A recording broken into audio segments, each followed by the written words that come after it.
Hello friends and welcome back to my channel. Guys, मैं explain करने लगी हूँ हाई स्कूल लव स्टोरी की एपिसोड नंबर 12 को।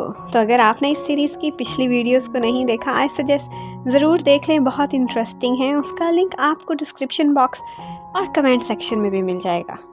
तो गाइस, इस एपिसोड में हम देखते हैं कि सुबह सुबह कॉलेज जाते हुए शियाओ सोचने लगती है कि आज ये बिंग सोफे पर क्यों सोया हुआ है, इतना बदलाव कैसे आया, कहीं कल रात ड्रंक होकर मैंने इसके साथ मारपीट तो नहीं की। फिर सोचने लगती है कि जो भी हुआ होगा ये लड़का कौन सा सीधी बात बताएगा।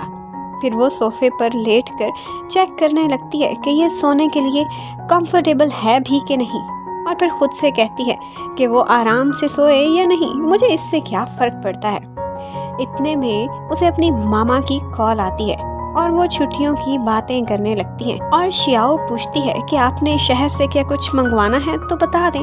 पहले तो मॉम शरीफों की तरह कहती हैं, अरे नहीं शियाओ, तुम्हें क्या तकलीफ दूं, वैसे कुछ ज़्यादा तो नहीं चाहिए। लेकिन फिर मम्मा 4 मीटर लंबी लिस्ट निकाल कर उसे चीज़ें लिखवाना स्टार्ट कर देती हैं और एंड पर ये भी कह देती हैं कि थोड़ी सी चीज़ें हैं, अगर मुश्किल हो तो तुम ये भी बेशक ना लाना। अब शियाओ सोचने लगती है कि इतना कुछ ले जाने के लिए अब मुझे एक पार्ट टाइम जॉब ढूंढना पड़ेगी। फिर उसके जाने के बाद बिंग वॉशरूम से बाहर आता है और इतने में हाउसमेट्स भी घर आ जाते हैं। वो बिंग का बिस्तर सोफे पर पड़े देखते हैं तो कहते हैं, मतलब हम सारी रात फजूल में ही बाहर ठंड में सोते रहे हैं। और फिर जब बिंग उनको घुरियाँ दिखाता है तो वो भीगी बिल्ली की तरह वहाँ से चुपचाप चले जाते हैं। उधर शियाओ अब एक रेस्टोरेंट पर पार्ट टाइम जॉब कर रही होती है। हाओ शोए उससे मिलने के लिए वहाँ पर आती है तो वो देखती है कि उसका बॉस उसे बुरी तरह डांट रहा है। वो कहती है कि ये बॉस तो बहुत ही मीन और बदतमीज़ टाइप का है, तुम क्यों यहाँ काम कर रही हो, छोड़ दो ये जॉब इस बदतमीज़ इंसान की। लेकिन शियाओ कहती है कि जॉब की मुझे बहुत ज़रूरत है, एक्चुअली मुझे पैसे चाहिए। इतने में फिर से बॉस उसे बुलाकर डांटने लगता है और हाओ शोए को ये सब बहुत बुरा लगता है।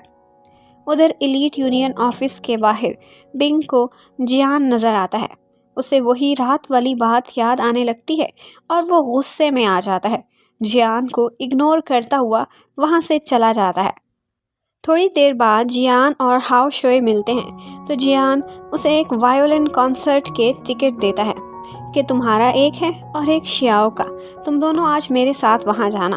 तो शोए बताती है कि शियाओ तो नहीं आ पाएगी, उसने पार्ट टाइम जॉब कर ली है और उसका बॉस इतना मीन है कि छुट्टी भी नहीं देता। और फिर हाओ शोए शर्माते शर्माते उससे कहती है कि फिर क्यों ना हम दोनों अकेले ही चले जाएं इस कॉन्सर्ट पर। लेकिन अब शियाओ ने नहीं आना था तो जियान भी क्यों जाने वाला था, वो कोई बहाना करके उस बेचारी को मना कर देता है। अब हाओ शोए ने भी अकेले क्यों कॉन्सर्ट पे जाना था। शियाओ आज घर पर रेस्टोरेंट से कुछ खाना लेकर आई थी। वो लोग हैरान थे कि इतना महंगा खाना कैसे तुम्हारे बॉस ने साथ में दे दिया। ऊपर से बिंग भी आता है तो वो लोग उसे भी साथ खाना खाने को कहते हैं, लेकिन वो कहता है कि मैं लोगों का बचा कुचा खाना नहीं खाता। शियाओ आगे से कहती है कि ये लेफ्ट ओवर्स नहीं है, मुझे मेरे बॉस नहीं दिया है। लेकिन बिंग को अभी तक कल वाली बात से बहुत गुस्सा था। वो जाकर अपने लिए नूडल्स बना लेता है और कहता है कि तुम लोगों का खाना खाओ, मैं तो यही खाऊंगा। अब शियाओ को भी गुस्सा आ जाता है। वो आगे से कहती है, अच्छा तो फिर ये नूडल्स भी मेरे पैसों के आए हुए हैं जो तुम खा रहे हो। बिंग अब वो खाना भी वहीं छोड़कर चला जाता है और शियाओ बेचारी सॉरी करती रहती है। शियाओ ने किसी को भी नहीं बताया था, एक्चुअली वो जॉब से फायर कर दी गई थी और ये खाना बॉस ने उसकी सैलरी की जगह पर दे दिया था। अब अंदर बिंग गुस्से में था कि यकीन नहीं आ रहा कि शियाओ मुझे खाना खाने का ताना दे रही है। इतने में वो अंदर आकर उससे सॉरी करती है और उसके लिए दूध भी लाती है कि खाना नहीं खाना तो एटलीस्ट यही पी लो। तो बिंग नहीं मानता बल्कि उससे लड़ने लग जाता है और फिर इसी बात में थोड़ा सा दूध भी गिर जाता है और अब शियाओ को भी जवाब में उससे लड़ाई करना स्टार्ट करना पड़ती है। तो अब बिंग अपना बिस्तर उठाता है और बाहर सोफे पर सोने के लिए चला जाता है।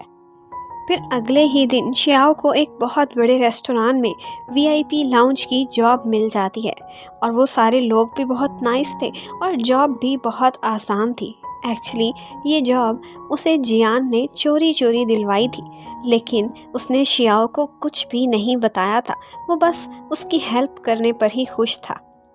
फिर हमें पता चलता है कि शाशा की बर्थडे आने वाली है और हाओनान उसे अच्छे से सेलिब्रेट करना चाहता था, लेकिन शाशा मना कर देती है कि इस साल मेरा बर्थडे मनाने का कोई मूड नहीं है। असल में बर्थडे से उसे बिंग और सारे फ्रेंड्स का इकट्ठा होना जो याद आने लगता था।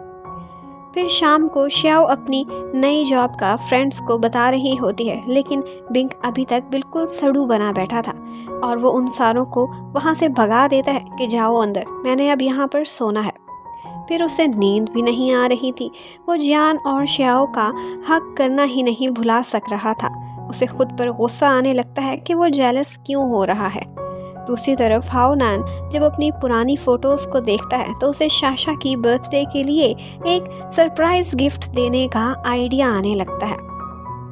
अगले दिन सुबह सुबह उठकर शियाओ देखती है कि बिंग पर कंबल ठीक से नहीं है। वो उसे ठंड से बचाने के लिए कवर करने लगती है तो बिंग उठकर लड़ने लगता है कि तुमने मेरी नींद खराब कर दी है। तो शियाओ कहती है कि तुम बात पे बात बिला वजह मुझसे क्यों लड़ रहे हो आजकल। तो बिंग उसे सारा बता देता है कि मैंने उस रात तुम्हारे लिए एक सरप्राइज डिनर बताया था कि तुम इलेक्शन में हारने से अपसेट होगी और तुम जियान के साथ डिनर करके आ गई और गली में खड़ी होकर उसे हग भी कर रही थी।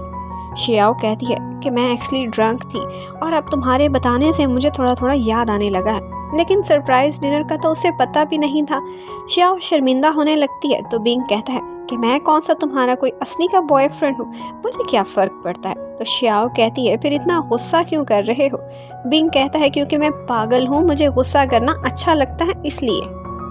फिर काम पर भी शियाओ इसी बारे में सोच रही होती है कि बिंग क्या सोचता होगा मेरे बारे में। फिर वो सोचती है कि वो जो मर्जी सोचे, मैं क्यों परेशान हो रही हूँ।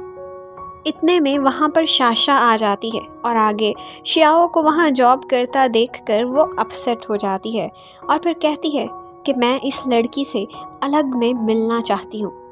फिर वो उसे अलग बुलवा कर उससे लड़ती है कि तुम क्यों मासूम बनने का नाटक करती रहती हो। तुम्हारी वजह से बिंग मुझसे दूर हो गया है, तुम्हारी वजह से ही हम सारे फ्रेंड्स अलग हो गए हैं।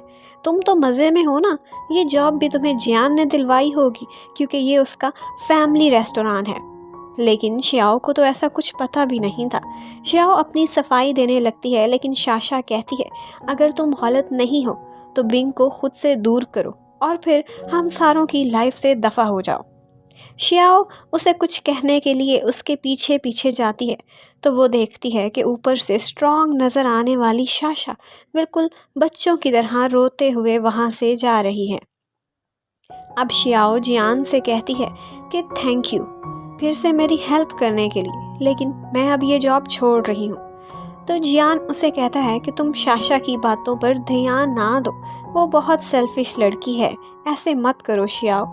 लेकिन शियाओ उसकी बात नहीं मानती और वहाँ से चली जाती है। अब वो फैसला कर लेती है कि इन सारों की लाइफ से वो निकल जाएगी।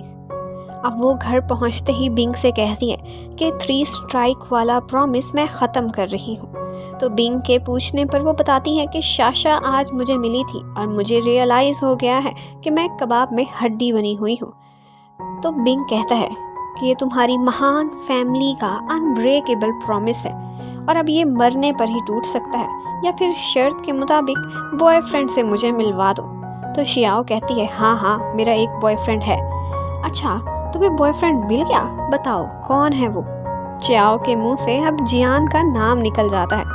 ये सुनकर बिंग की आंखें फटी की फटी रह जाती हैं और वो जियान से लड़ने के लिए फ़ौरन कॉल करने लगता है, लेकिन शियाओ कहती है जियान नहीं, मेरा मतलब था जियान ने मुझे कहा है कि वो कॉलेज के बाहर से कोई बॉयफ्रेंड मुझे ढूंढ कर देगा।